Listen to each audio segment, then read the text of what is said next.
Boa tarde, senhores. Estamos aqui para mais uma aula sobre classes invariáveis. E agora para falar do nosso último assunto, que é conjunções. Vamos dar uma olhada rapidinho aqui no quadro para poder analisar essas orações. Tristeza e alegria não moram juntas. Os livros ensinam e divertem. Saímos de casa quando amanhecia.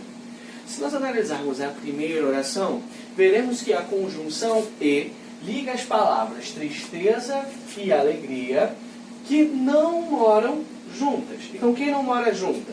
Tristeza e alegria. Ou seja, quem não mora? A tristeza e a alegria. Ambas são sujeitos, então elas têm o mesmo valor. Agora, olha aqui embaixo. Os livros ensinam e divertem. Agora, o sujeito livro ele faz duas ações. A primeira ação, que é ensinar, então conta como uma oração. E a segunda ação é divertem. Logo, se eu tenho dois verbos, eu terei duas orações. Então, aqui, o e, ele está ligando duas orações, ou seja, dois termos com o mesmo valor. Saímos de casa quando amanhecia. Então, nós temos o primeiro verbo, saímos, e o segundo verbo, amanhecia. Se vocês repararem aqui, o quando, ele está fazendo a ligação da primeira oração com a segunda oração. Então, analisando esses três exemplos, nós podemos dizer que conjunção é uma palavra que liga orações ou palavras da mesma oração. Ou também, conjunção é aquela classe ligante que liga dois termos de mesmo valor. Tudo bem? Eles são divididos em conjunções coordenativas e conjunções subordinativas. Tudo bem? Então a gente vai aprofundar um pouquinho mais, né, nessas subdivisões a partir de agora.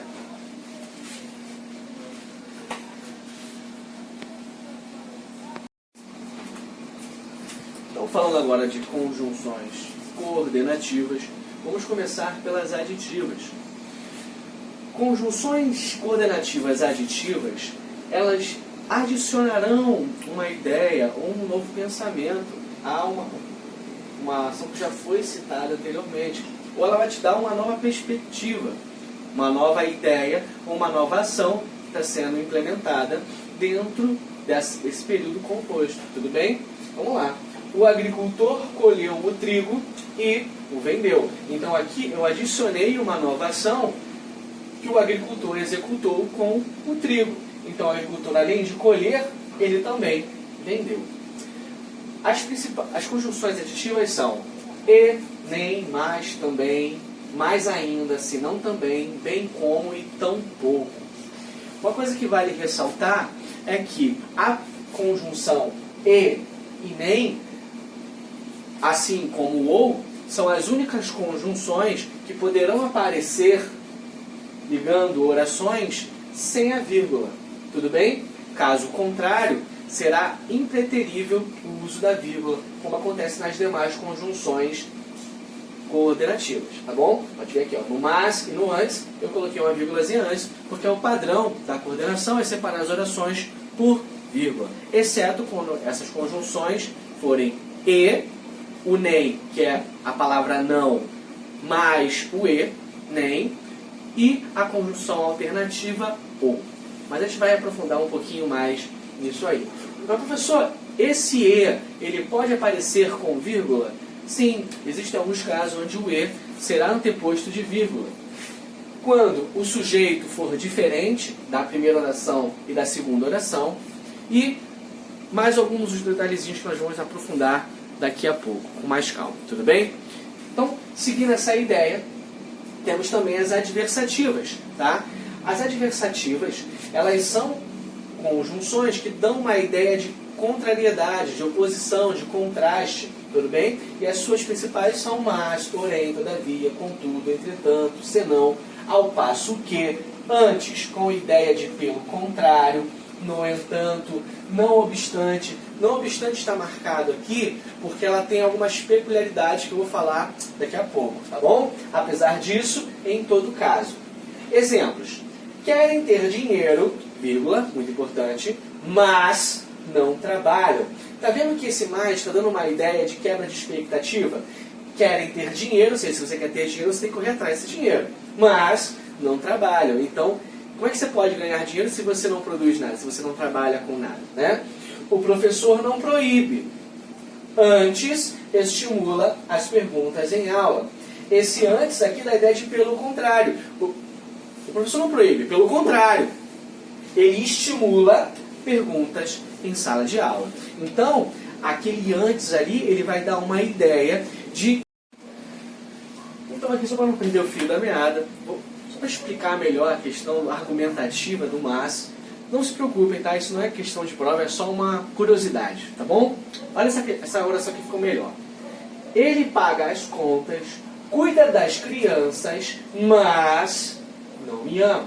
Então aqui, essa pessoa está argumentando que esse homem pode ser uma pessoa muito legal, mas falta a ele o principal, que é amá-la. Então, todo esse argumento aqui foi refutado pelo segundo argumento que vem após o mais. Não me ama. Tudo bem? Então, esse que é o valor argumentativo que o mais vai exercer, tá? Com as orações.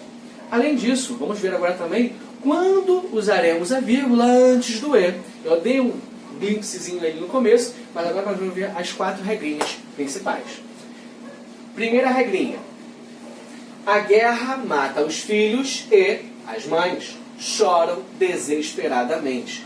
Se eu tenho sujeitos diferentes, eu precisarei colocar a vírgula antes da conjunção e. Tudo bem? Então aqui a guerra mata, a guerra é sujeito.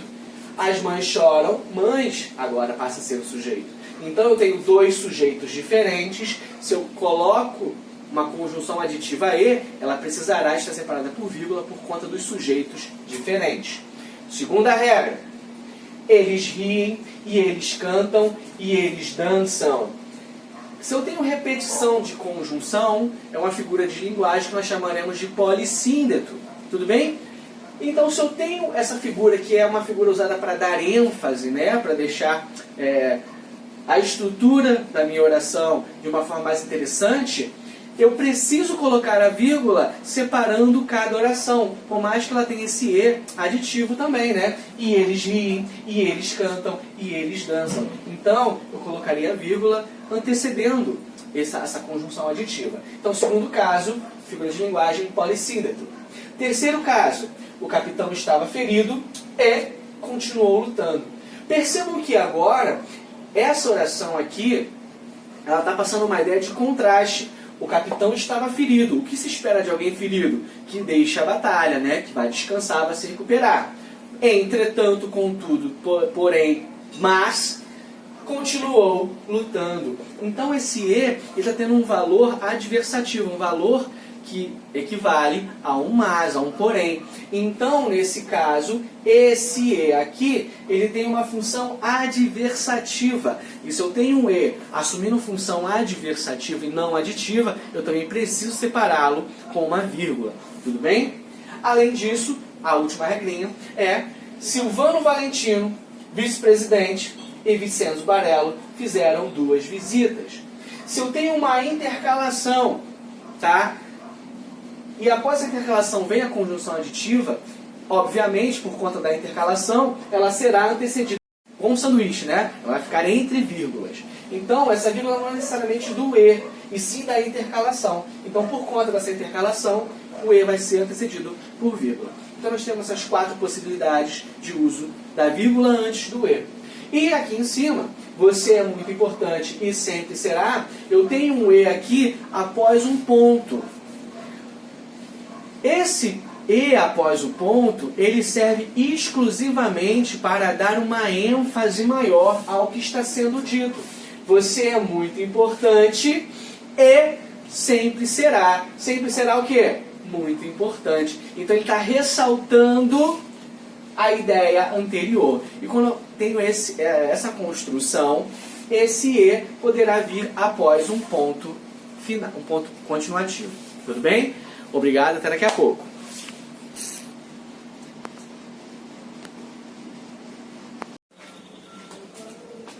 Então, falando agora um pouquinho, falamos das regras de uso do e, vamos falar da regra de uso do não obstante. Mesmo sendo uma conjunção adversativa, ela pode sofrer variações dependendo da palavra que acompanha ela.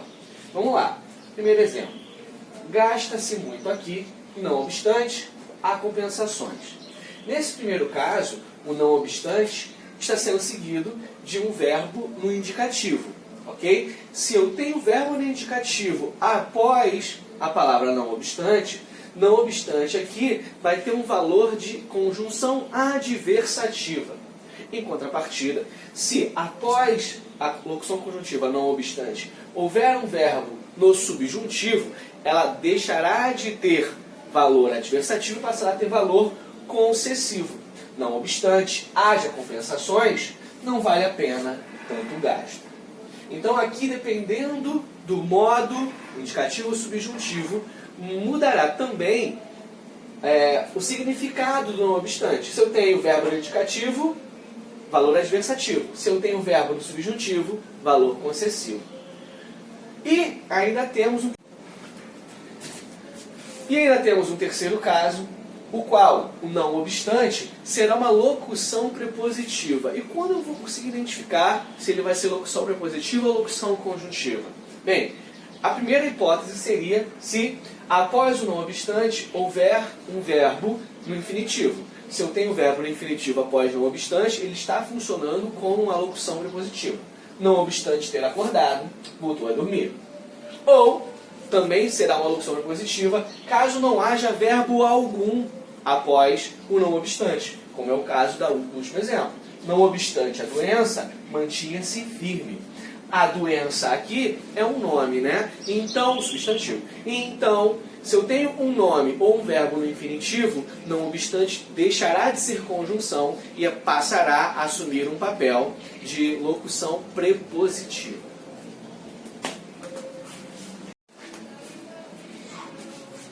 Então, para fecharmos a aula de hoje, vamos falar sobre as conjunções restantes. As conjunções alternativas passam uma ideia de alternância ou escolha. E são elas ou, e na outra oração ou também, ora na primeira oração e ora na segunda oração, já na primeira ou já na segunda ou terceira, quer na primeira, quer na segunda ou terceira, quer trabalhe, quer fique em casa, ele sempre dá trabalho. Ou você estuda, ou arruma um emprego. Aqui eu tenho duas conjunções passando essa ideia de alternância, tá bom? Já chora, já se ri, já se enfurece, tá? Situações conclusivas. Conclusivas passam uma ideia de conclusão, né? De fechamento de ideia. Logo, portanto, por conseguinte, pois, por isso. São essas conjunções aqui que nós usaremos, por exemplo, para fazer aquele último parágrafo da redação, né? A conclusão.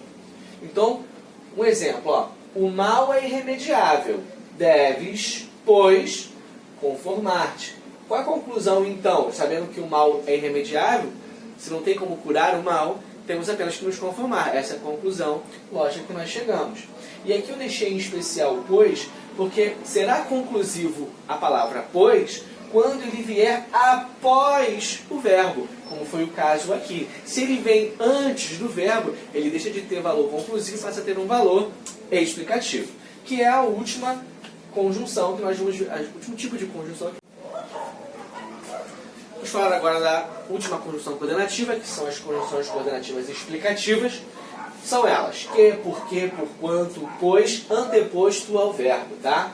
Não solte balões, porquanto podem causar incêndios. Então eu vou usar o porquanto ou porquê para explicar o motivo de não soltar balões. Não faça barulho, porque o bebê dorme na sala. Então eu estou usando o porquê para explicar por que a outra pessoa não deve fazer barulho. O interessante é que quando eu tenho verbos no imperativo, solte, faça, sempre será explicativa. Tanto que é um dos bizus para saber se será causal ou explicativa, é exatamente saber se o verbo está no imperativo. Se está no imperativo, só poderá ser explicativa. Se não tiver, aí você vai ter que fazer algumas análises da oração para poder perceber se ela está falando de forma explicativa ou se é uma forma causal. Mas não se preocupe, quando entrarmos em subordinadas, vamos falar sobre as causais, eu vou fazer uma comparação da explicativa e da causal para mostrar as diferenças entre uma e outra.